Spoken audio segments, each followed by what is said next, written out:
शेवटचा लोकनेता, माजी पंढरीची माय, महाराष्ट्र राज्याचे दिवंगत उपमुख्यमंत्री स्वर्गीय नामदार अजितदादा पवार यांच्या 67व्या जयंतीनिमित्त विनम्र अभिवादन. अभिवादक श्रीकांत आबा शिंदे, प्रदेश सरचिटणीस, महाराष्ट्र प्रदेश राष्ट्रवादी युवक काँग्रेस, संस्थापक अध्यक्ष अजितदादा फाउंडेशन पंढरपूर NGO. अजितदादा सुकन्या योजना, या मुलींच्या नावे ठेवणार 22,000 रुपयांची ठेव.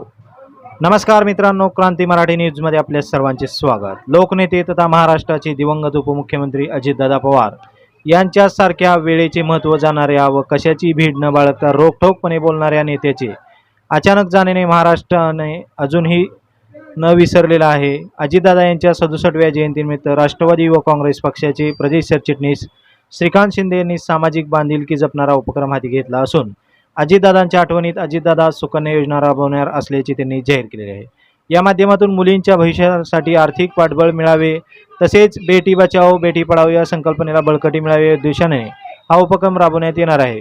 22 जुलै 2026 या अजितदादांच्या जयंतीदिनी पंढरपूर शहरातील उपजिल्हा रुग्णालय व तालुक्यातील प्राथमिक आरोग्य केंद्रामध्ये 22 जुलै 2026 रोजी जन्मणाऱ्या 11 लहान मुलींच्या नावे प्रत्येकी 22,000 रुपयांची ठेव अजितदादा सुकन्या योजना या नावे ठेवण्यात येणार असून ती त्यांच्या जयंतीदिनी वेळेस ठेवल्यानंतर त्या मुलीच्या लग्नाच्या वेळेस ती रक्कम काढता येणार आहे. त्यामुळे त्या मुलींच्या कुटुंबियांना आर्थिक आधार मिळणार आहे.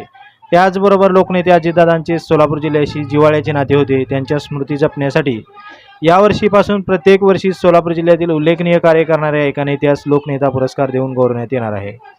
अजितदादा सुकन्या ठेव योजनेमध्ये नाव नोंदवलेल्या मुलींच्या पालकांना त्याची पावती राज्याच्या उपमुख्यमंत्री सुनेत्राताई पवार यांच्या हस्ते देण्यात येणार आहे, अशी माहिती राष्ट्रवादी युवक काँग्रेस प्रदेश सरचिटणीस श्रीकांत शिंदे यांनी दिली. सदरचा उपक्रम यशस्वी करण्यासाठी शहराध्यक्ष मोहम्मद उस्ताद, युवक शहराध्यक्ष अमोल पर्वतराव, सारंग महामुनी, प्रदीप तांदळे, माऊली कुंभार हे परीक्षा घेत आहेत.